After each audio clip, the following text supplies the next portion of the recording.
okay. I think this scuff should be fixed by now. I'm sorry. Kunai. Hi chat. It's very late, but we're having a late night stream, so it's okay. Hope everyone's doing good. Had a very good day. Just a lot of taking it easy and just relaxing before going back to training for the week. Kunai's almost done with nighttime training though. It's just 2 more days, and then at the start of next week, I have a holiday, but then on Tuesday I go back to daytime training, so that'll be really nice. Hi chat. So tonight, we're going to be talking about Dark Souls 1. So, I've played Dark Souls 1, 3, and Bloodborne. I haven't played DS2, Demon Souls, or Elden Ring just yet. I really want to play DS2. I think the next game I get on Steam might be DS2. I can't play it on stream yet because I don't have a big, actual good computer. I only have a laptop. So sadly, you're not going to see Kunai raging over Dark Souls 2, unfortunately. Well, not yet at least. That might be down in the future. But for tonight, we're going to be talking about Dark Souls 1 and, just hearing my thoughts about it, because I have a lot of thoughts about Dark Souls 1 as a game. Mostly good. I will say this, the thumbnail is a bit clickbaity, so Kunai apologizes, but it's very much a game where I like it, and I had a lot of fun with it, but I have a lot of mixed feelings about it at the same time. So, I think a big thing for me, it'll be easier to talk about it going chronologically, I think, from the start of the game to the beginning.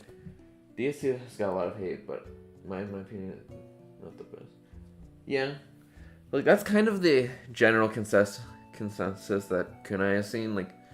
Overall, from what I can tell, Dark Souls 2 is still a really good game. It's just not a great Souls game. From what Kunai can tell, the best way to describe DS2 is that it is the best Souls-like game out there, but it's not a very good Dark Souls game, if that makes sense. I know that's kind of confusing. But anyway, for Dark Souls 1, can I tell you about his first playthrough? So, for my first playthrough, I knew a little bit about Dark Souls 1 going in, and I knew that picking Thief to start out with would give me the Master Key. And I thought that would help me have a lot more open progression and be able to go and do whatever I needed to. I still did the same, general progression, Undead Asylum, and then Taurus Demon, and then go from there. But I wanted to get the Elite Knight Shield, or not the Elite Knight Shield, Elite Knight set and Grass Shield very early, because I knew those would be the stuff I'd be wearing for the majority of my run. Which, that was true. For the most part, that was true. So, typically how I play Souls games is that when Kunai plays Souls games like Dark Souls 3, I tend to go quality build, where I do a little bit of everything so that I have options to use whatever. So I have enough faith to use miracles, enough intelligence to use sorceries and pyromancies and stuff like that, but also stats to use big weapons like big swords and dex weapons. Strength is, Kunai was going to say this right off the gate, despite being a ninja, strength is the best way to play. It's so much fun to just bonk and be unga bunga. But aside from that, for Kunai's just general playthrough and go through of the game, I did a lot of stuff super, not out of order. I tried to do Moonlight Butterfly first, but I didn't have any ranged options, so that kind of wasn't a great path for me. I didn't try it very much. I think I did one early on, and then I came back later, but from what I was able to gather when I played during my first playthrough, the game is not easy, but I didn't really struggle with it at the same time. Kunai beat Taurus Demon, Bell Gargoyles, and Capra Demon on his first try on his first playthrough. Even Asylum Demon too. I think I even beat Stray Demon on my first try as well. And I was just messing around. I think I used the Claymore for a good majority of the game. At least until N Orlando, I want to say. I might have tried out a few other weapons. I think I got a longsword because I like the straight sword gameplay and it's a lot simpler and easier for me. And eventually, like, I did use weapons like... I didn't use this Y-hand in my first playthrough. I'll get to that when I talk about my second playthrough. Because I did do 2 playthroughs of the game.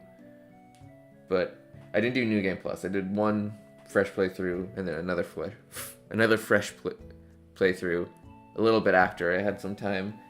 I did after I beat Dark Souls 3, actually. I got DS1 on Steam, played it and beat it, and then, just took a step back. Played Dark Souls 3, got first ending on that, and then went back and played DS1 after playing DS3 again. But for my first playthrough, the main thing that I noticed was I was struggling more in just general progression through areas than I was against bosses, which later on in games like Dark Souls 3, that's kind of the opposite. Well, not necessarily opposite. There are some areas in Dark Souls 3 that are pretty hard, I would say. Capra Demon is first try is lucky. It honestly is, I would say. I would say that is very lucky. I knew to do plunging attacks and get rid of the dogs.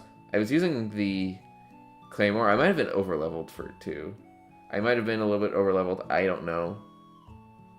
But I didn't know initially at first about the Blighttown shortcut. So I thought I had to go through the depths and I was stuck there for a little bit, which wasn't fun. So that made me a little bit upset, but I didn't... Gaping Dragon was the first boss that I had a couple of struggles with.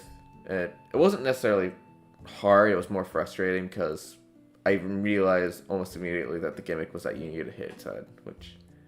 It's whatever, that's what it's like for other games too. In Dark Souls, you hit the dragon on the head, do big damage. Okay, actually, there's no hard, it's the damn dogs. Oh, didn't mean to swear, I'm sorry. Yes, the dogs are the big problem for Capra Demon usually. From what I noticed, they were the big problem. But they were not... I got rid of them pretty quickly because I was using the Claymore, so I had enough reach to hit them first try, and I think I leveled my Claymore enough that I one-shot them. And then afterwards I kind of just blocked and dodged and sort of just kited the Capra Demon to where I needed to go.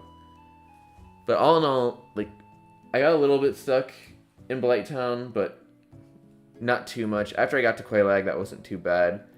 I did find the domain and her sister, and then got the Chaos Fireball. Cause one good thing I did do is that I went through the depths before going to Blighttown, and I found Learnshia so I could do Pyromancy, because I like Pyromancy. I like having a big flame glove that does big damage but doesn't weigh anything. And all you need is just enough FP to cast and throw, or well, not FP in DS1 because you just have a number, but But after that, and I got through Blighttown, I did beat Ceaseless Discharge first try, and I knew the cheese for it. That was the big thing for Kunai. I knew the strats, and I knew about hidden stuff. I knew how to get back to the Stray Demon in the Asylum, and I didn't know that that's where I got the doll to go to the Painted World, but I knew that's where I needed to go to maybe get a Titanite slab and to go fight Stray Demon. But I didn't really... The depths was annoying, but I didn't really struggle with it until Sen's Fortress. DS1 Sen's Fortress, that's probably my least favorite area in the game. Even more than Lost Izalith. Lost Izalith is bad, but it's also the mark of a game that was rushed. Because DS1, I like DS1, but it was clearly rushed, and Lost Izalith is proof of that.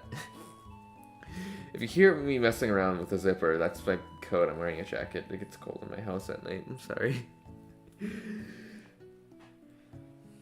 The Funhouse, yes. The Sen's Funhouse, Sen's Fortress, whatever you want to call it. Kunai doesn't like Sen's Fortress. It wasn't very fun.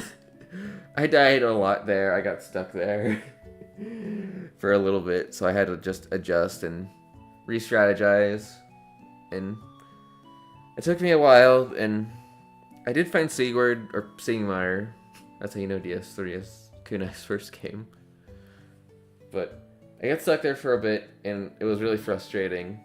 But eventually I got through, and I beat Iron Golem on... It might have been my second try because I didn't know where the bonfire was. I then found the bonfire, and then after that, on my second try... Yes, I found the hidden bonfire eventually. I didn't find it at first. It's dumb that it's hidden in the first place. That's another small gripe I have about DS1. There are bonfires where they don't need to be hidden, but they are. And it's like, well, why is this hidden? You're right before a dungeon. You should just be out in the open anyway. Like, it's neat to uncover a secret and have it be like a cool reward.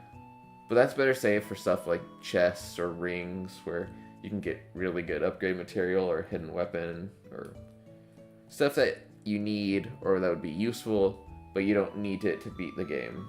Or just like hidden goodies like enchanted weapons or like other stuff, but I don't know. Yeah, like if you know what you're doing, I'll talk about this more when I talk about my second playthrough, but if you know what you're doing, Sense Fortress is not anywhere near as bad as it is.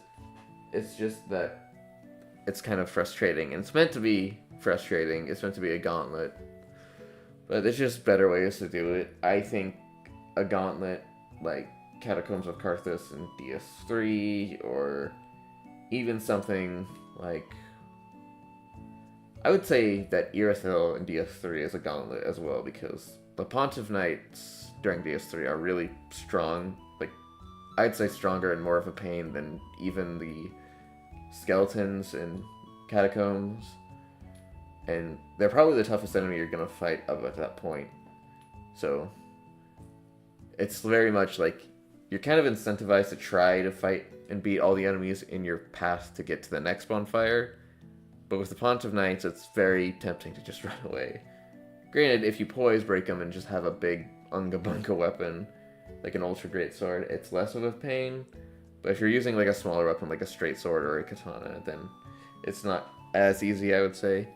And they're definitely, I would still say that they're the hardest enemy up at that point. But for DS1, ironically, despite talking about how much I struggled in Sense Fortress, I didn't have a ton of problems in Anor Londo.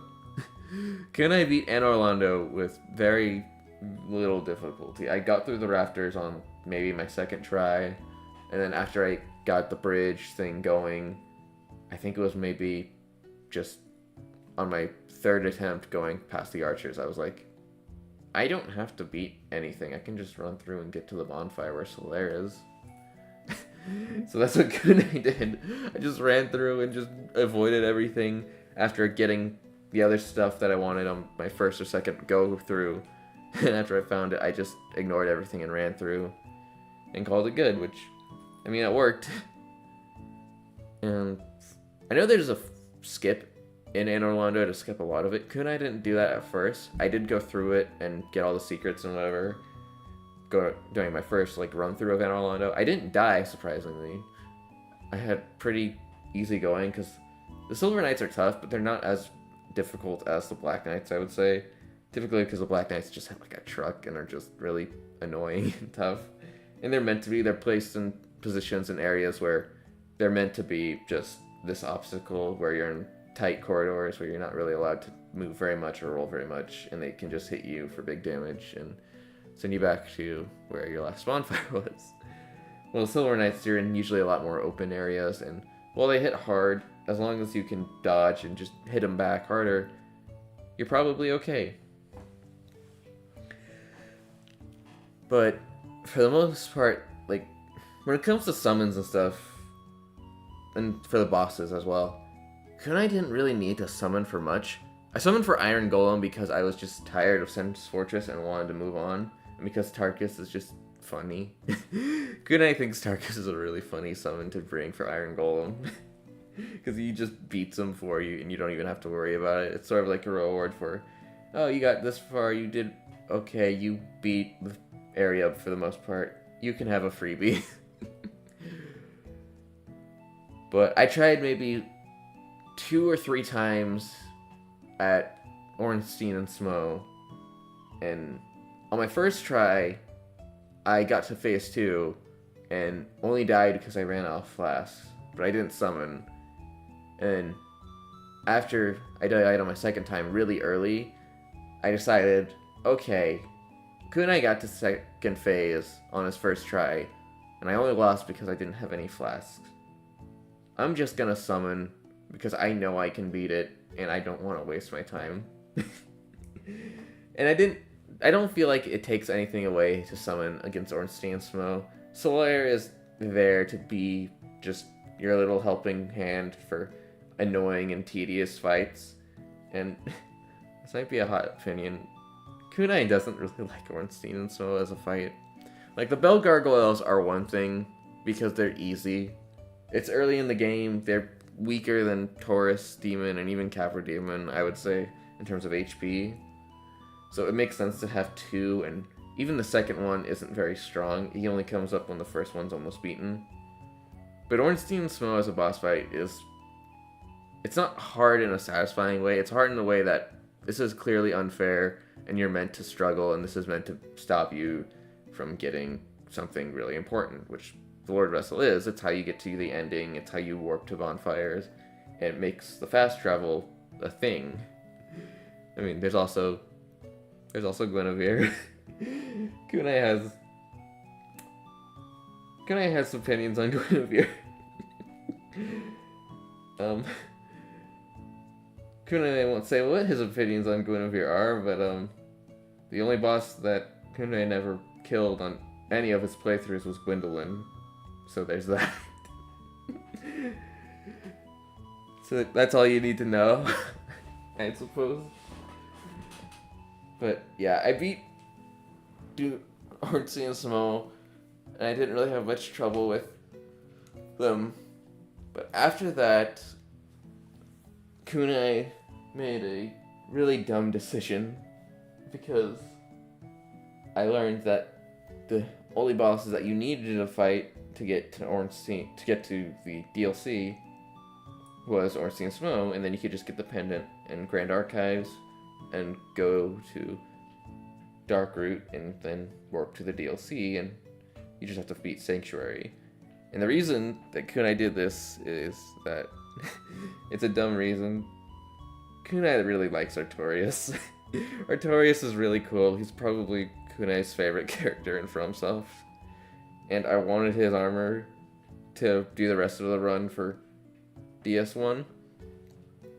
And so I tried to beat Artorias before fighting any other of the Lord Souls or any other final bosses that you need to do to progress the game, which was a mistake. Artorias was really hard, and I lost to him a bunch. I lost to Sanctuary Guardian too, like maybe once or twice, but he doesn't have very much HP, and it's just meant to be kind of a small roadblock for when you go there early. But Kunai struggled for a bit, but then I just put on the Havel set and poised through, and I got his armor, and I wore that, and Kunai regretted doing that because it wasn't very good, and I tried to use the sword for a lot of the playthrough, and it also wasn't very good. So Kunai kind of forced struggle on himself. And for the second half, I went to Grand Archives first, then I did Grand Archives, and then I went to, I think, New Londo, and then I did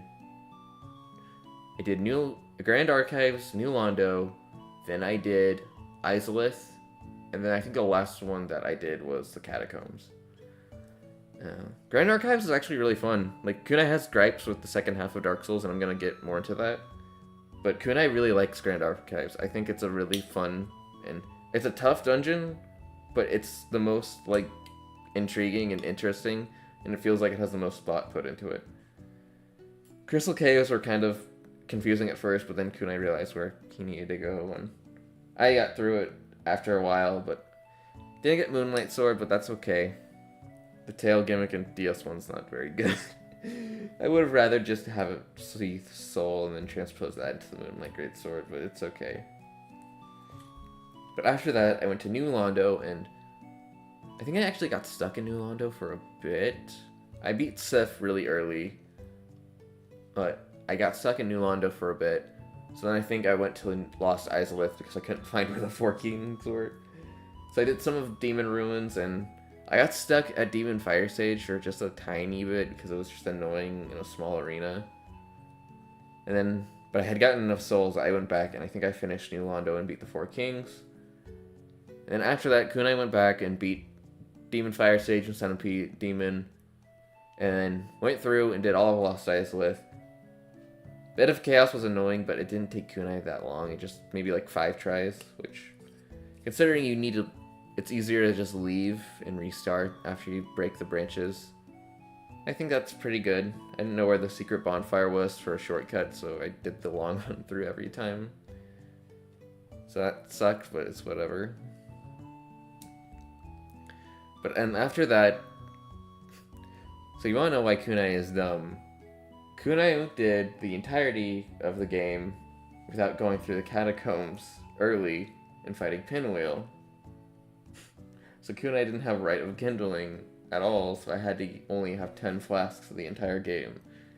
That wasn't too bad until maybe Anne Orlando and then the second half of the game. But yeah.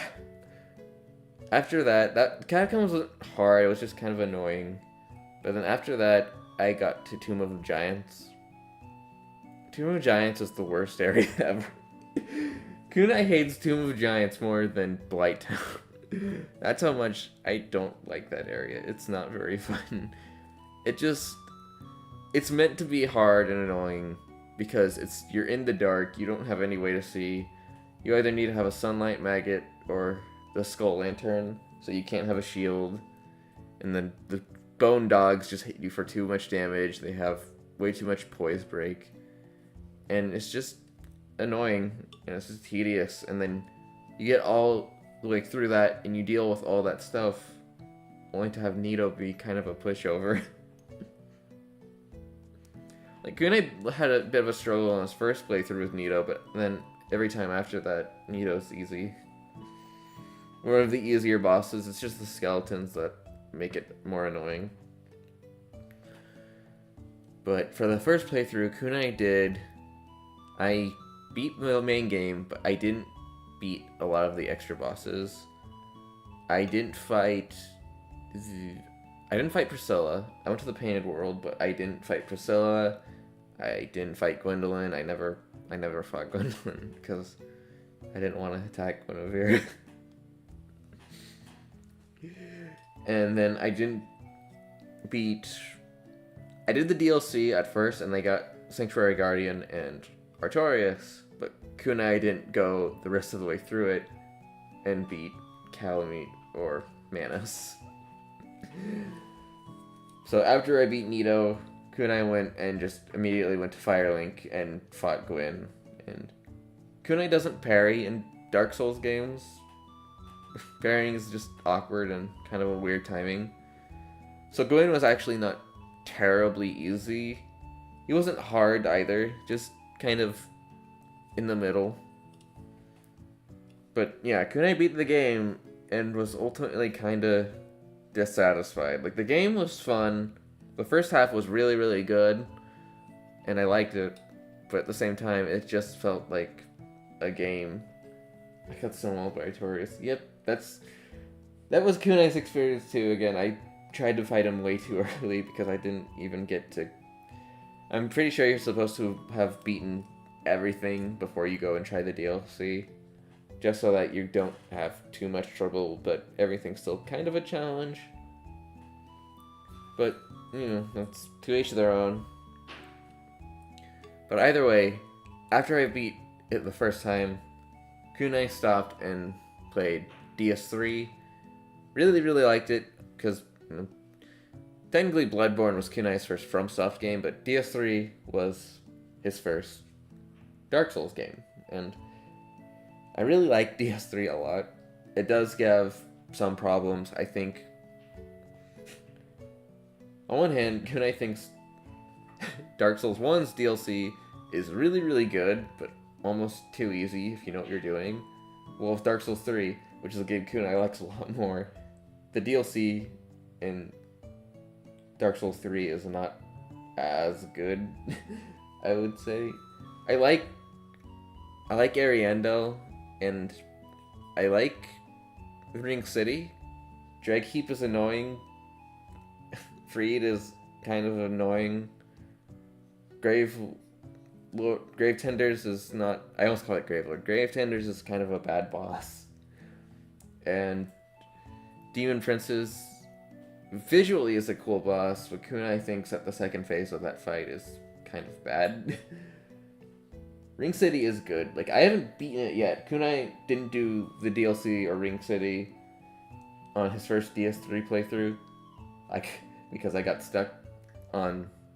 I didn't even get stuck on the princes. I got stuck at the Dragkeep because I didn't beat Air. Yeah. Kunai's currently, like, I did my first playthrough. I'm doing a New Game Plus playthrough right now.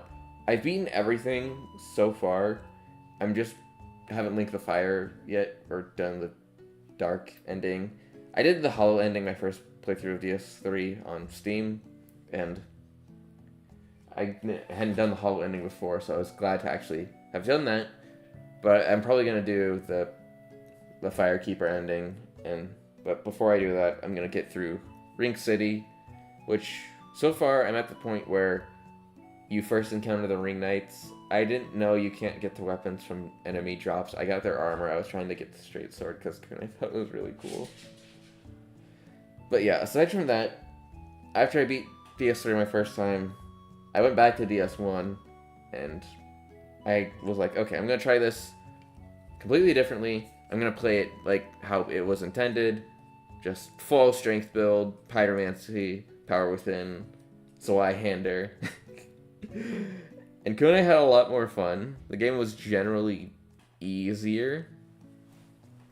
I used the Grass Shield Elite Knight set, and then the Zwei-hander for the majority of that strength playthrough.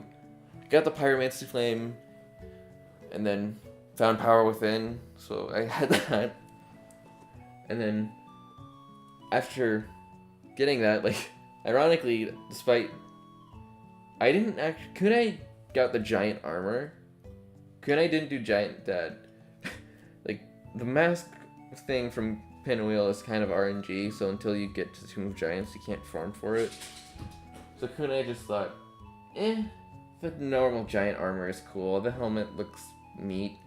The rest of it looks cool. I'm pretty sure it technically has a debuff where it increases your stamina consumption, which isn't good.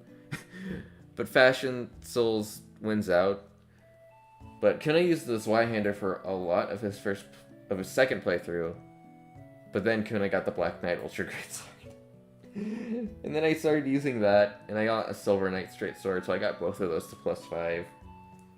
I had Power Within, Grass Shield, got enough Vitality and Strength to use all of it, Dexterity to use the Silver Knight Straight Sword. And I used that build, and I had a lot more fun. I beat every boss in the game, except Gwendolyn again. Kunai doesn't want to hit Guinevere, she's pretty. Big lady's nice, I don't want to get rid of her. Great Sword's good. Black Knight weapons, that is something that Kunai will say. The Black Knight weapons in DS1 are all really, really good. Like, just looking at their raw attack stats, like, they're as good as some +10 weapons are normally. So, like, just getting them super early on gives you a very big advantage if you can use them. Because you don't even really... Twinkling Titanite is really rare up until Anor Londo, so you don't need to upgrade them very much. You can just use them and do whatever. But, yeah, so did 2 playthroughs. The first one, I had a lot more struggles with it, and I had a lot more gripes with the game. I was not nearly as satisfied with it. Playthrough 2, I liked the game a lot more. I beat all the bosses, aside from one, did the DLC, fought Manus and Calamite, and beat the game, got the dark ending, but even after beating it, like, because Kunai found a lot of the secrets for a second playthrough. Like, Kunai didn't know where Ash Lake was for his first playthrough, so I didn't find it then. I found it this time, I didn't get the chloranthid ring somehow, but it's okay. But a big thing was just not knowing where everything is. And while knowledge is a big thing that helps for these types of games, and just knowing where to go and where to get stuff, if you don't know, you kind of get screwed over. Sorry for being a bit rough with language, but that's kind of how it is. If you don't know what you're doing, you're gonna have a much tougher time. And you could say that that's kind of a noob trap thing. Kunai agrees with that. That's sort of the point of the Drake sword. Like, you go through the effort of finding this, what you think really rare and strong weapon is, only to find out that it's kind of bad. So you're sort of punished for going out your way and wasting your time dealing with something. But, I don't know. It's just... That's kind of just how Kunai feels about a lot of DS1. It's a really good game when you know what you're doing. But if you don't know what you're doing, and you're just kind of wandering aimlessly, getting lost, and not even finding all the secrets. Like, Kunai didn't know where the wolf ring was, didn't know where... I still haven't found the Grave Lord's Covenant. I know you have to go into the catacombs really early before Nito comes up, and then you go sit in a coffin, and then you wake up and, oh, there's the Grave Lord Covenant, and you can do that. But I just didn't get to it on my first or second playthrough, because I forgot about it. And there's also some cheap stuff as well, like, DS1 Curse is god-awful. It's really bad. Like, Souls 30, it's bad, because it's just an insta-kill, and that's, that's annoying, but it's whatever. But in Souls 1, if you get cursed, that's half your HP until it gets fixed, and purging stones are really expensive. So if you don't have that, you don't have any way to get rid of it, so you're just sort of stuck with it, and that's really not good.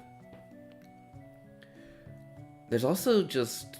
The Covenants in DS1 are also really awkward, too.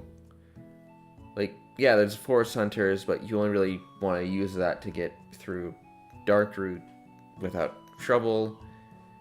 And then there's the Princess Guard, which you can get from Grenadier, but, like, I don't even know how to progress that Covenant. And I'm pretty sure what you get from it...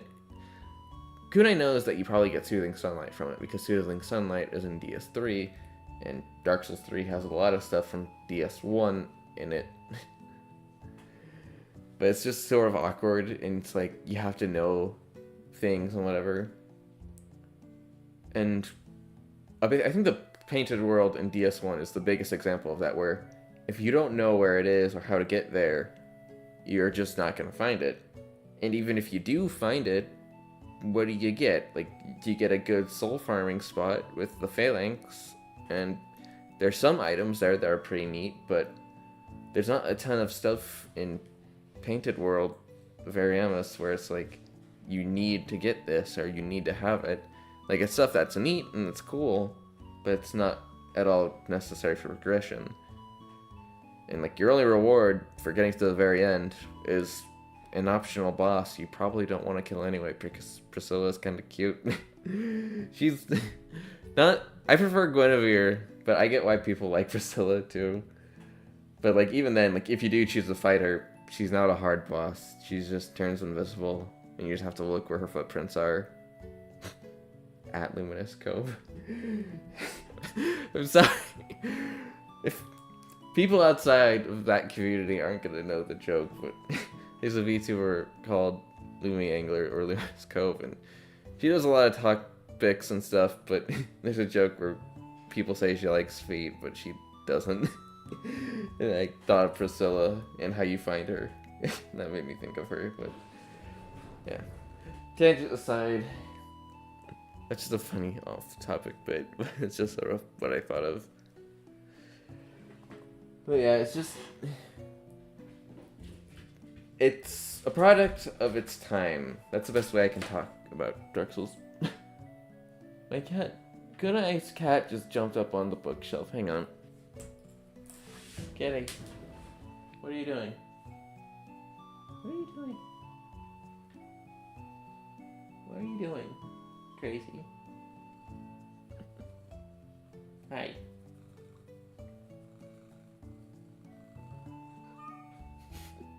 You wanna be on stream?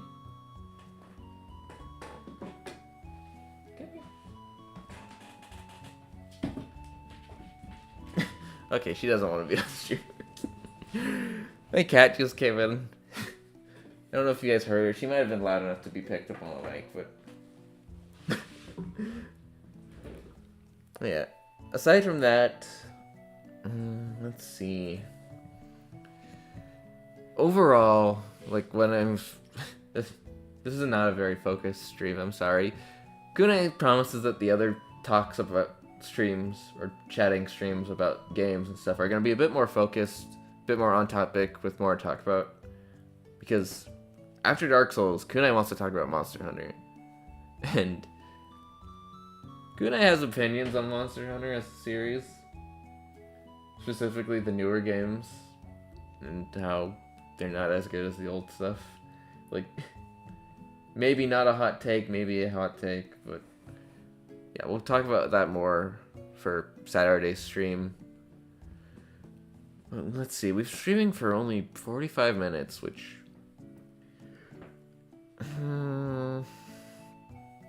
Kunai thinks that's a good stop. It's late, and it's later than I wanted to stream, but I did want to stream it at least a little bit.